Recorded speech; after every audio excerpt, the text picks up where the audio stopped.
معلوم کرنے کے لیے حاضر ہو تو وہ اس کو مسئلہ بتائے، نہیں معلوم ہے اوپر سے کہیں سے معلوم کر کے بتائے۔ اگر مسجد کا امام ہے اس کی ذمہ داریاں الگ، گھر کا بڑا شخص ہے اس کی ذمہ داریاں الگ، ایک باپ دو بچوں کے ساتھ ایک بیوی کے ساتھ رہتا ہے اس کی ذمہ داریاں الگ، سب کی ذمہ داریاں ہیں۔ کوئی یہ نہ سمجھیں کہ ہمارا سب کچھ امام تو ہے، امام کی ذمہ داری ہمارے یہاں نکاح خانی امام نے پڑھا دی، اب ساری ذمہ داری اس کی، یہ ہرگز نہ سوچے، بلکہ رسول پاک سرور کائنات صلی اللہ تعالی علیہ وسلم نے ارشاد فرمایا کلکم راعٍ کلکم مسئول عن رعیتہ، کہ تم میں کا ہر ایک شخص ذمہ دار ہے اور اس کی ذمہ داری کے بارے میں اس سے پوچھا جائے گا۔ اب ذرا سوچیں ہم آج کس ماحول میں جی رہے ہیں، ہمارے حالات ایسے ہو گئے ہیں کہ اللہ نے ہمیں دولت سے نوازا، اللہ نے ہمیں بے شمار نعمتوں سے نوازا۔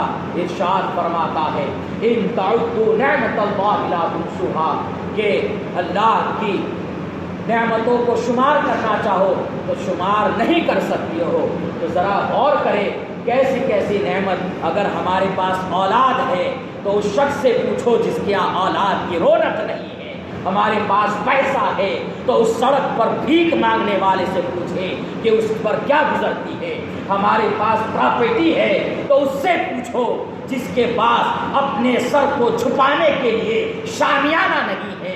تو ہمیں یہ نہیں سوچنا ہے ہم اس سے بہت بہتر ہے، ہمارے پاس بہت ہے، کسی کی ضرورت نہیں ہے، بلکہ یاد رہے ایک ایک سکے کا حساب ہوگا، پائے پائے کے بارے میں پوچھا جائے گا، یہ تم نے کہاں خرچ کیا، یہ تمہارا کہاں گیا، اتنا دیا تھا تب کیا منہ دکھائیں گے، ہم نے شادیوں میں ایسے اڑایا، ہم نے ناچ گانوں میں ایسے اڑایا، ہم نے برتھ ڈے پارٹیوں میں ایسے اڑایا، بچے کی خوشی ہوئی، 2 رکعت نماز کی توفیق ہوئی نہ ہوئی، لیکن ہمارے یہاں ایسی خوشیاں ہوتی ہیں جو سڑکوں پر انڈوں کی مار ماری جائے، ارے دیوانے کہاں جی رہا ہے، بس سوچ لیا کہ ہم نے کلمہ پڑھ لیا، ٹوپی پہن لی، جبہ کرتا پہن لیا، مسجد میں جمعے منہ دکھا دیا تو ساری ذمہ داریاں ختم ہو گئی۔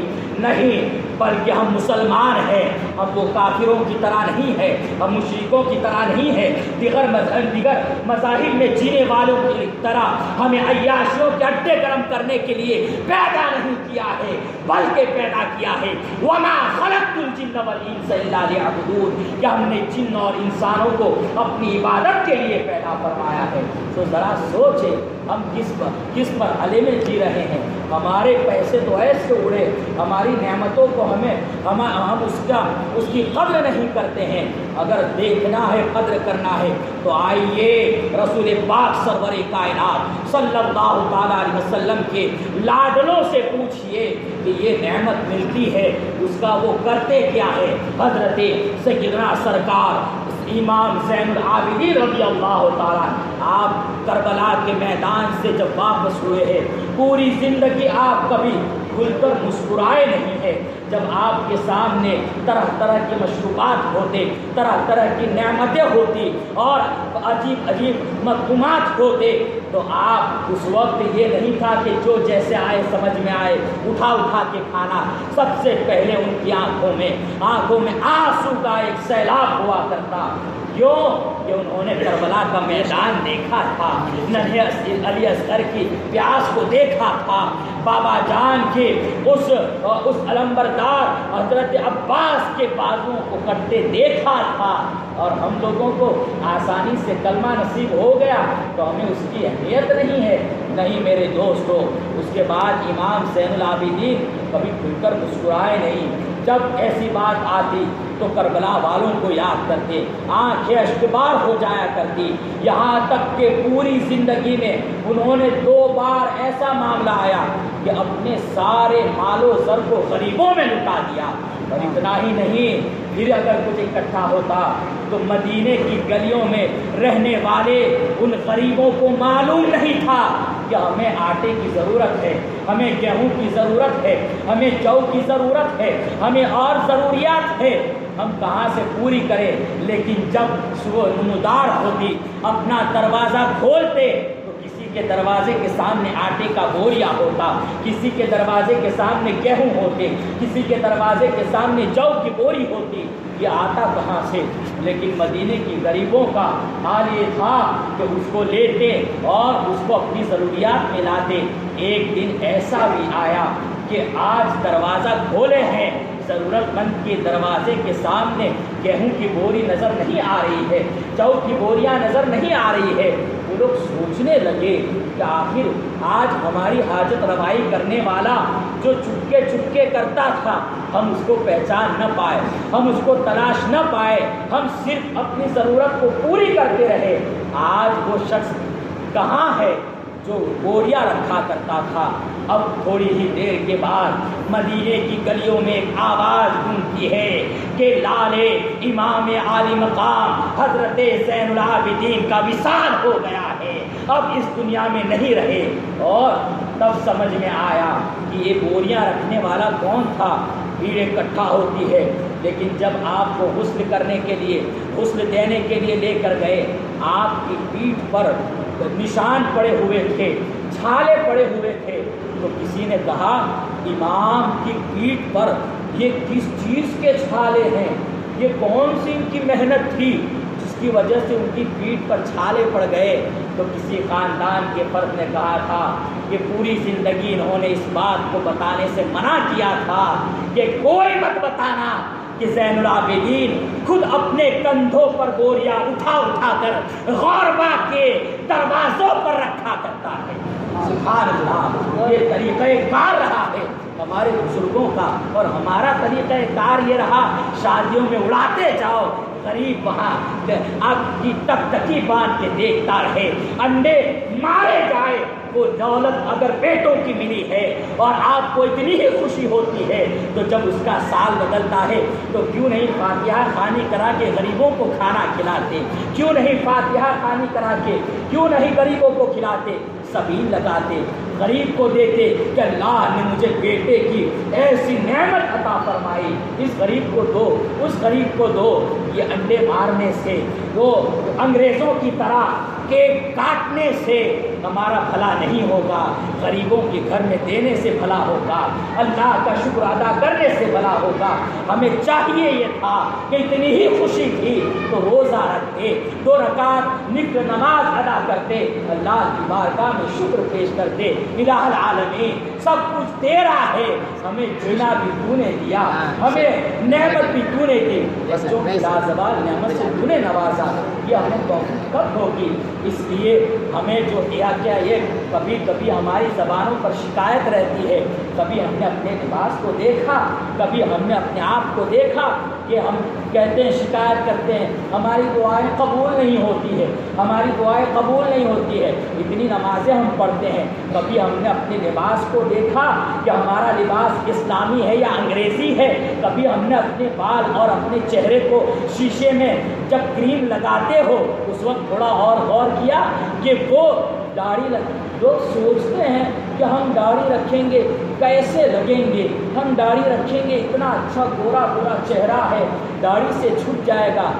میں بدگمانی نہیں کرتا، لیکن اگر کوئی سوچتا ہو تو پہلے یہ سوچے کہ پوری دنیا میں سب سے خوبصورت حسین و جمیل چہرہ جس کا خطبہ کبھی والضحیٰ سے پڑھا جا رہا ہے، کبھی واللیل سے پڑھا جا رہا ہے، وہ رسول پاک کے چہرے پر داڑھی مبارکہ ہے۔ اب ان کی خوبصورتی دیکھیے، اور آج ہم اس کو داڑھی کو خوبصورتی سے ناپے۔ میرے دوستو، جوانوں کی جوانی لٹ رہی ہے، ہمیں بھکاری بنایا جا رہا ہے، ہمیں ناکارہ بنایا جا رہا ہے، ہمیں نکما بنایا جا رہا ہے۔ ہندوستان کی دھرتی پر ہماری تاریخ کو مٹانے کی ناپاک سازشیں رچی جا رہی ہے، تو ہمیں چاہیے کہ وہ ہمیں مٹانے کی کوشش کرے۔ ہم سنت رسول رکھ کے سڑکوں پر آئیں گے، ہمیں مٹانے کی کوشش کرے، اسلامی لباس میں سڑکوں پر آئیں گے، ہمیں مٹانے کی کوشش کرے، غریبوں کی مدد کرتے ہوئے ہم آگے آئیں گے اور بتا دیں گے کہ ہم بتا سکتے ہیں کہ کافر کل بھی ہمارے محتاج تھے، آج بھی محتاج ہے، رہتی دنیا تک کافر مسلمان کا محتاج رہے گا۔ لیکن یہ بدلاؤ آئے گا تب میرے دوستوں۔ اس لیے ہمیں جو نعمتیں ملی ہے اس کی قدر کرے، فضول خرچی نہ کرے۔ اللہ ارشاد فرماتا ہے ان المبذرین کانوا اخوان الشیاطین، بے شک فضول خرچی کرنے والا شیطانوں کا بھائی ہے۔ وہاں شیاطین فرمایا، شیطان نہیں، شیطان کے جتنے چیلے چپاتے ہیں، جو جدھر جدھر گھوم رہا ہے، مومنوں کو بہکا رہا ہے، وہ کسی ایک کا بھائی نہیں بلکہ شیطانوں کا بھائی ہے۔ تو آپ ذرا سوچیں، اور اللہ خود ارشاد فرماتا ہے ان اللہ لا يحب المسرفین، کہ اللہ تبارک و تعالیٰ فضول اسراف کرنے والے کو، یعنی فضول خرچی کرنے والے کو پسند نہیں فرماتا ہے۔ تو بتاؤ، جہاں ہمیں ضرورت تھی کہ غریبوں کو دے، کیک کاٹنے کی کیا ضرورت پیش آ جاتی ہے؟ ہمیں اگر اتنا ہی شوق ہے میرے دوستوں، تو دوسری بہت سی چیزوں سے ہم لوگوں کو خوش کر سکتے ہیں۔ کیک کاٹنے سے خوشی صرف ہمیں ملے گی، لیکن کسی کے دروازے پر یا کسی کی جیب میں چپکے سے اس کو کچھ دے دینے سے جو سکون ملے گا، اس کے دل کو بھی ملے گا، تمہیں بھی ملے گا۔ اور اگر اللہ کو ادا پسند آ گئی تو دنیا بھی سنور جائے گی، آخرت بھی سنور جائے گی۔ یہ طریقے ہمیں اپنانے چاہیے۔ دنیا کی رنگین فضاؤں میں ہمیں مدہوش نہیں ہونا ہے، ہمیں اپنے آپ کو پہچاننا ہے۔ کبھی غریبی ہے، کبھی امیری ہے، کبھی کوئی نعمت آئی، کبھی وہ نعمت لے لی گئی، واپس لے لی گئی، تو ہمیں اس سے گھبرانا نہیں ہے۔ اللہ تعالیٰ کا ارشاد فرماتا ہے ان اللہ اشتری من المؤمنین انفسهم واموالهم بان لهم الجنہ۔ اللہ ارشاد فرماتا ہے کہ اللہ نے خرید لیا ہے تمہاری جان اور مالوں کو، کس کے بدلے میں؟ جنت کے بدلے میں۔ تو ہم مومن ہیں، اگر کچھ ملا اور اگر وہ ہم نے اللہ کی راہ میں قربان کیا تو ہمیں اس کے بدلے میں جنت مل رہی ہے۔ اور یہی کیا کم ہے کہ ہمارا خریدار رب قدیر ہے، اور خرید کر ہمیں جو مول دے رہا ہے وہ جنت کا مول دے رہا ہے۔ ہمیں کافروں کی طرح کھلا نہیں چھوڑا گیا۔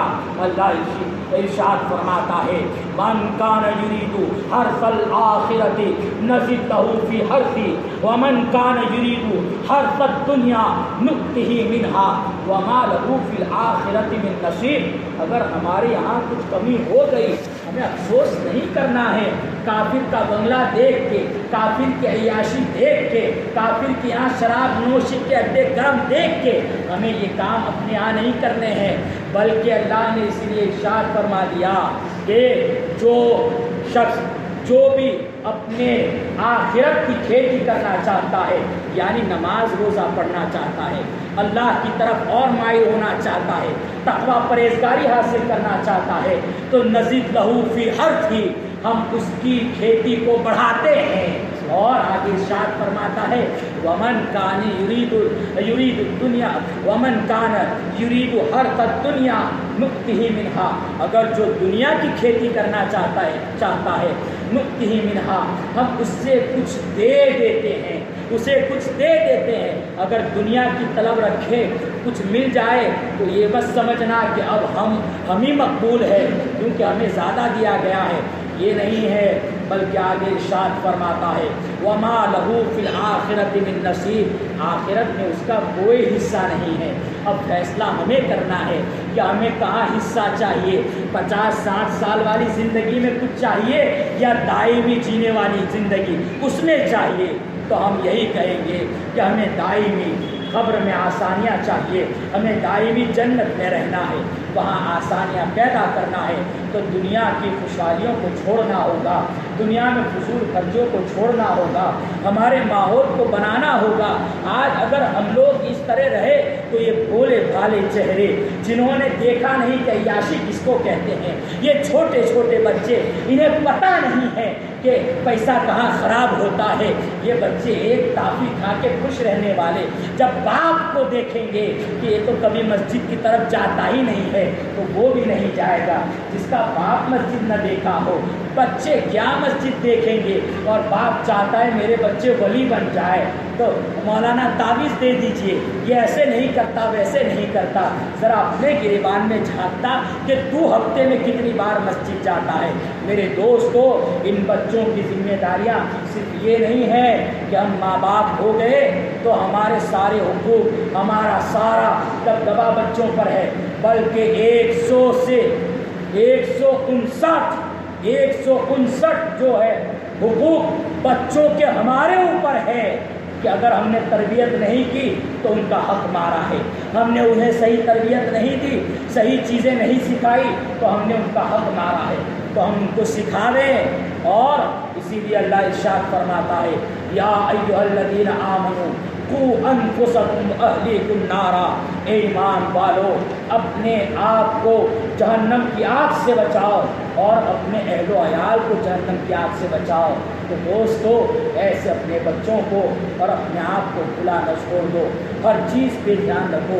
اسلام نے جس چیز کی اجازت دی ہے اس کو کرو، اور اسلام نے جس چیز سے روک دیا ہے اس سے رک جاؤ۔ اللہ تبارک و تعالی ہمیں پیارے حبیب سرور کائنات صلی اللہ تعالیٰ علیہ وسلم کے فرامین پر مضبوطی سے چلنے کی توفیق عطا فرمائے، اور ان کے نقش قدم پر، ان کے غلاموں کے نقش قدم پر چلائے۔ میرے دوستو، وہابی، دیوبندی اور اب تو شیعہ نما لوگ بھی پیدا ہونے لگے، تو ایسے لوگوں سے بچے جو لوگ کہتے ہیں ارے ہمارے لیے تو امام عالی مقام نے وہی نماز پڑھ لی ہے، آخری سجدہ کیا، اب ہمیں نماز کی ضرورت نہیں۔ تو یہ پکا گمراہ آدمی ہے جو نماز کے بارے میں یہ کہہ رہا ہے۔ ارے اگر امام حسین کی نماز اگر کافی ہوتی، وہ سجدہ کافی ہوتا، تو امام زین العابدین آپ کے بیٹے تھے، آپ سے ان کی نسل چلی ہے، انہوں نے تو ایک ایک رات میں 1000 نوافل پڑھے ہیں، رات رات بھر قیام کیا ہے۔ اور آج کا ایک شخص جس کو چند سکوں میں خرید لیا جائے، وہ یہ کہے کہ ہم تو ایسے علی کے ماننے والے ہیں، ہم تو علی والے ہیں، ہم حسین والے ہیں، تو ایسے لوگوں سے بچو میرے دوستو، وہ ہرگز حسین والے نہیں ہو سکتے ہیں۔ اگر حسین والے ہوتے تو امیر معاویہ کو گالی نہ دیتے۔ حضرت امیر معاویہ رضی اللہ تعالیٰ عنہ یہ صحابی رسول ہے اور جلیل القدر صحابی ہے، ان کو گالی دینے والا، ان کو برا کہنے والا ذرا ایک بار یہ تو سوچتا کہ رسول پاک سرور کائنات صلی اللہ علیہ وسلم نے کیا بیان فرمایا ہے۔ اگر اس کی عقل مار گئی ہے تو قرآن کو پڑھتا۔ اللہ ارشاد فرماتا ہے لا يستوی من انفق من قبل الفتح وقاتل اولئک اعظم درجۃ من الذین انفقوا وکلا وعد اللہ الحسنی۔ اللہ ارشاد فرماتا ہے جو ایمان لائے اور جنہوں نے اپنا مال خرچ کیا فتح مکہ سے پہلے، ان کا مرتبہ بڑا ہے۔ یہ صحابہ کرام کی بات ہے، صحابہ کرام کے بارے میں فرما رہا ہے، اور وہ جو فتح مکہ کے بعد ایمان لائے اور اپنا مال خرچ کیا، ان سے ان کا درجہ نیچے ہے۔ لیکن یہ اونچا نیچا درجہ مطلب یہ نہیں ہے کہ ہم ان کو کچھ بھی کہہ سکتے ہیں، کیونکہ اللہ نے وہ راستہ بند فرما دیا۔ ارشاد فرماتا ہے وَكُلًّا وَعَدَ اللَّهُ الْحُسْنَىٰ، کہ اللہ نے سب کے سب سے بھلائی کا وعدہ فرمایا ہے۔ اب سارے صحابہ سے اللہ بھلائی کا وعدہ فرمائے، اور ہمارا آج کا نوجوان اجمیری مجاوروں کے اگر چند سکوں میں بک کے ایسی غلط بات کرتا ہے، ہم اسے معاشرے سے نکال کے باہر پھینک دیں گے، اس کی ہمیں ضرورت نہیں جو ہماری نسلوں کو خراب کرے۔ میرے دوستو، ایسے چند شیعہ نما لوگ پیدا ہو گئے ہیں، ان سے بچنا ہوگا کہ وہ حضرت علی کی گستاخی کرتے ہیں، علی علی کرتے ہیں، امیر معاویہ کو گالی دے رہے ہیں، حضرت علی رضی اللہ تعالیٰ عنہ کو اور چند صحابہ کے بعد تمام کو گالی بکتے ہیں۔ ایسا ہرگز نہ ہو۔ اللہ تبارک و تعالیٰ ایسے بد مذہبوں سے ہمیں بچائے، وہابی دیوبندی سے بچے، مسلک اعلیٰ حضرت پر مضبوطی سے چلے۔ ہم سنتے ہیں مسلک اعلیٰ حضرت، مسلک اعلیٰ حضرت، مسلک اعلیٰ حضرت ہے کیا؟ تو 2 اشعار میں عرض کر دوں کہ مسلک اعلیٰ حضرت یہی ہے، دشمن احمد پہ شدت کیجئے، ملحدوں کی کیا مروت کیجئے، غیظ میں جل جائے بے دینوں کے دل، یا رسول اللہ کی کثرت کیجئے۔ یعنی رسول پاک سرور کائنات صلی اللہ علیہ وسلم کی مدح و ثنا میں رہے، ان کا کوئی گستاخ ہے یا اولیاء کرام کا گستاخ ہے اس سے اپنے سے دور کر دے اور ہم سچے وہ بن جائے جس کے بارے میں اعلیٰ حضرت نے ہمیں سبق دے دیا. یا رسول اللہ تیرے غلاموں کا نقش قدم ہے رائے خدا، وہ کیا بہک سکے جو یہ سراغ لے کے چلے. اللہ تبارک و تعالی ہمیں نیکیاں کرنے کی توفیق عطا فرمائے اور گناہوں سے بچائے. السلام علیکم. 2 مصرع سلام پڑھ لیتے ہیں.